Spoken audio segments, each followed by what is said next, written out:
Hello everyone, GT updates में आपका फिर से स्वागत है। तो आज की इस वीडियो में हम वो हाई वैल्यू ट्रांजैक्शंस के बारे में बात करेंगे जो हाई वैल्यू ट्रांजैक्शन पे इनकम टैक्स डिपार्टमेंट की हमेशा नज़र बनी रहती है। ये तो सबसे पहले एग्जाम्पल के साथ समझते हैं ये high value transaction income tax में ट्रैक कैसे होते हैं। तो समझ लीजिए ये आप है, ठीक है। आप एक ट्रांजैक्शन करते हैं। अब हम अपनी लाइफ में बहुत सारे ट्रांजैक्शन करते हैं, बैंक से ट्रांजैक्शन करते हैं, शेयर बाजार में ट्रांजैक्शन करते हैं, इन्वेस्टमेंट करते हैं, प्रॉपर्टी बाय करते हैं, एक्सेट्रा। हम अपनी लाइफ में बहुत सारे ट्रांजैक्शन करते हैं। अगर वो आपने जो ट्रांजैक्शन किया है वो ट्रांजैक्शन अगर स्पेसिफाइड ट्रांजैक्शन है, ठीक है, और जिसके साथ भी हमने ट्रांजैक्शन किया है वो रिपोर्टिंग एंटिटी है। तो रिपोर्टिंग एंटिटी कौन सी होती है? तो वो बैंक्स होती है, फाइनेंशियल इंस्टीट्यूशन होती है, म्यूचुअल फंड एजेंसी होती है, रजिस्ट्रार होते हैं, ठीक है, एनबीएफसी होती है। तो ऐसी एक पूरी लिस्ट है फाइनेंस जो जिसको हम रिपोर्टिंग एंटिटी कहते हैं। अगर आपने कोई स्पेसिफाइड ट्रांजैक्शन रिपोर्टिंग एंटिटी के साथ किया है तो वो रिपोर्टिंग एंटिटी साल में एक बार वो स्पेसिफाइड ट्रांजैक्शन जो आपने रिपोर्टिंग एंटिटी के साथ किए हैं वो ट्रांजैक्शन इनकम टैक्स में रिपोर्ट करेंगे, ठीक है। तो ऐसे इनकम टैक्स डिपार्टमेंट को पता चलता है कि हमने ये पर्टिकुलर ट्रांजैक्शन जो स्पेसिफाइड ट्रांजैक्शन है उसको हमने किया है। और जो नॉन स्पेसिफाइड ट्रांजैक्शन है तो वो non specified transaction reporting entity कहीं पे भी रिपोर्ट करती नहीं है। नॉन स्पेसिफाइड ट्रांजैक्शन वो है जो बिलो थ्रेशोल्ड लिमिट है, जो स्पेसिफाइड ट्रांजैक्शन की लिमिट है उससे वो लिमिट से हम कम लिमिट्स में हमने की है तो वो सारे ट्रांजैक्शन रिपोर्ट नहीं होते हैं। तो आइए हम डिटेल में देखते हैं स्पेसिफाइड ट्रांजैक्शन कौन से हैं जो रिपोर्टिंग एंटिटी रिपोर्ट करती है इनकम टैक्स डिपार्टमेंट को। आइए तो सबसे पहले हम वो ट्रांजैक्शन देखते हैं जो 13 अगस्त 2020 को ऐड किए गए हैं। तो उसमें सबसे पहला ट्रांजैक्शन है कि जो हम होटल्स को पेमेंट करते हैं, अगर वो 20,000 से ज़्यादा है तो वो स्पेसिफाइड ट्रांजैक्शन में आएगा और होटल्स जो है वो इधर रिपोर्टिंग एंटिटी हो जाएगी। तो ये specified transaction income tax department में रिपोर्ट होगा। फिर आता है पेमेंट ऑफ प्रॉपर्टी टैक्स। जो भी प्रॉपर्टी टैक्स की हम पेमेंट करते हैं अगर वो 20,000 से ज़्यादा है तो वो स्पेसिफाइड ट्रांजैक्शन की कैटेगरी में आ जाएगा और वो रिपोर्ट होगा। फिर है हेल्थ इंश्योरेंस प्रीमियम, उसकी भी लिमिट 20,000 कर दी गई है। अगर 20,000 से ज़्यादा हम पेमेंट करते हैं हेल्थ इंश्योरेंस प्रीमियम की रिगार्डिंग तो वो स्पेसिफाइड ट्रांजैक्शन गिना जाएगा और वो रिपोर्ट होगा। फिर आता है पेमेंट ऑफ रेंट अबव ₹40,000। तो जो भी हम रेंट है चाहे रेसिडेंशियल हो या कमर्शियल हो, ठीक है, तो वो रेंट का पेमेंट अगर 40,000 से ज़्यादा हम पे करते हैं तो वो स्पेसिफाइड ट्रांजैक्शन में आएगा और उसको रिपोर्ट करना पड़ेगा। फिर आता है life insurance premium. Life insurance का प्रीमियम अगर 50,000 से ज़्यादा होगा तो हमारी इंश्योरेंस कंपनी वो पर्टिकुलर प्रीमियम को रिपोर्ट करेंगी इनकम टैक्स डिपार्टमेंट में। फिर है इलेक्ट्रिसिटी कंजम्पशन अबव 1 लाख। अगर हमारा electricity consumption more than 1 lakh हुआ तो वो भी रिपोर्ट होगा। फिर है पेमेंट ऑफ एजुकेशनल फीस और डोनेशन अबव ₹1 लाख। अगर हम कोई भी एजुकेशनल इंस्टीट्यूशन को फीस या डोनेशन 1 लाख से ज़्यादा देते हैं तो वो पर्टिकुलर ट्रांजैक्शन वो इंस्टीट्यूट रिपोर्टिंग ऐसे reporting entity income tax department में रिपोर्ट करेगी वो पर्टिकुलर ट्रांजैक्शन को। फिर है purchase of jewellery, white goods, painting, marble etcetera. ये सारी चीज़ अगर हम 1 लाख से ज़्यादा परचेज करते हैं तो वो भी हमारे इनकम टैक्स में रिपोर्ट होगा 36 में। फिर आता है deposit credits in current account above ₹50 lakh, deposit credit in non current account such as saving account above 25 lakh. ये दोनों 9 और 10 हम आगे डिटेल में डिस्कस करने वाले हैं। फिर है domestic business class air travel और फॉरेन ट्रैवल। जो भी हमारा एयर ट्रैवल होता है और कोई भी फॉरेन ट्रैवल हमारा होता है तो वो भी रिपोर्ट होगा। यहाँ पे देखो domestic business class air travel होता है तो एयर ट्रैवल में बहुत सारी कैटेगरी होती है, इकोनॉमिक होती है, बिजनेस क्लास होती है। तो यहाँ पे इकोनॉमिक हमारा रिपोर्ट नहीं होने वाला है। जो भी हमारा बिजनेस क्लास ट्रैवल होगा जो डोमेस्टिक में होगा वो रिपोर्ट होगा और फॉरेन ट्रैवल में कोई भी क्लास होगा वो रिपोर्ट होगा हमारा इनकम टैक्स डिपार्टमेंट में।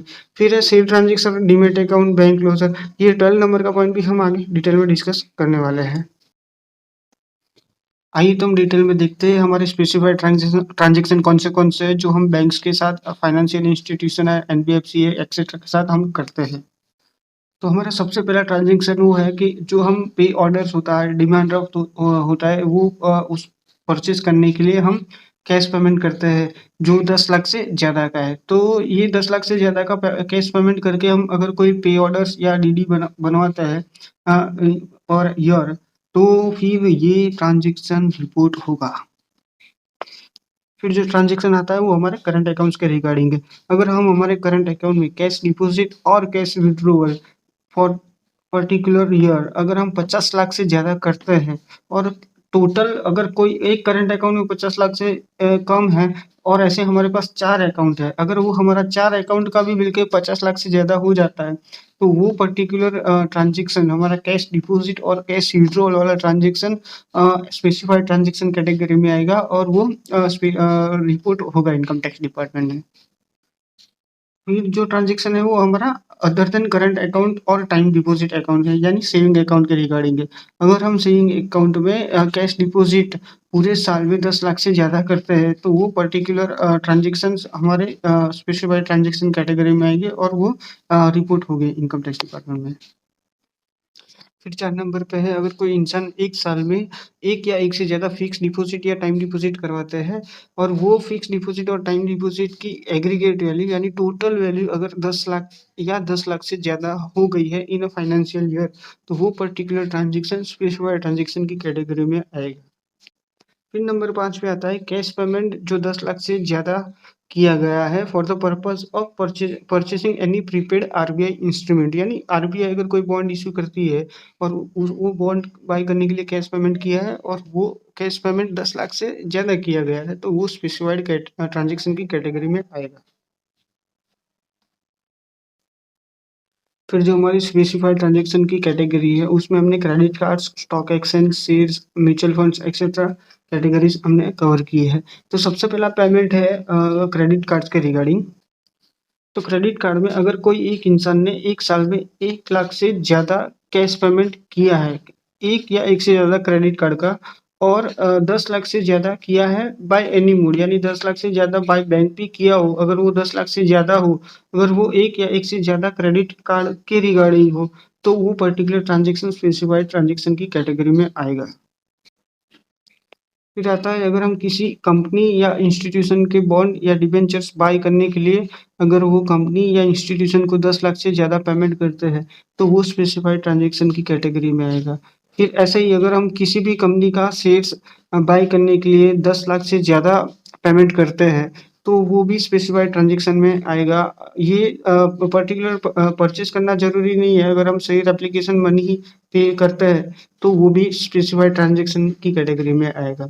फिर है purchase of units of any mutual fund scheme, अगर आपको पता ही होगा म्यूचुअल फंड में अलग-अलग स्कीम होती है, अगर वो स्कीम की यूनिट्स बाय करने के लिए हम 10 लाख से ज़्यादा पेमेंट करते हैं, यानी म्यूचुअल फंड में 10 लाख से ज़्यादा इन्वेस्टमेंट करता है, तो वो भी स्पेसिफाइड ट्रांज़ैक्शन की कैटेगरी में आएगा।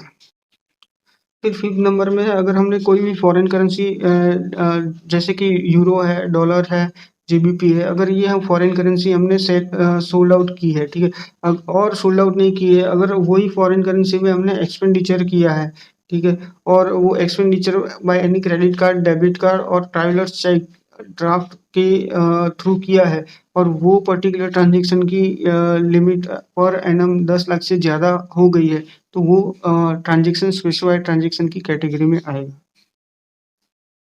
आइए तो हम देखते हैं हमारी लास्ट कैटेगरी जो इमूवेबल प्रॉपर्टी के रिगार्डिंग है।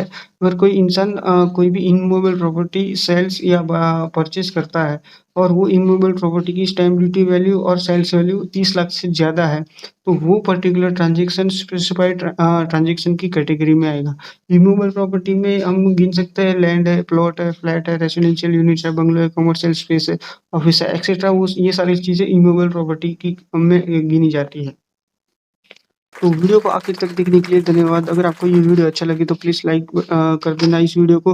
अगर आप भविष्य में ऐसे ही वीडियो देखना चाहते हो तो जाते-जाते चैनल को सब्सक्राइब कर देना और हाँ, बेल आइकन पे ज़रूर टिक कर दीजिएगा, यानी हमारा कोई भी नया वीडियो आए तो आपको नोटिफ़िकेशन मिले। और ये वीडियो अपने फ्रेंड्स के साथ ज़्यादा से ज़्यादा शेयर करें तो वो भी इस वीडियो का लाभ ले सकें।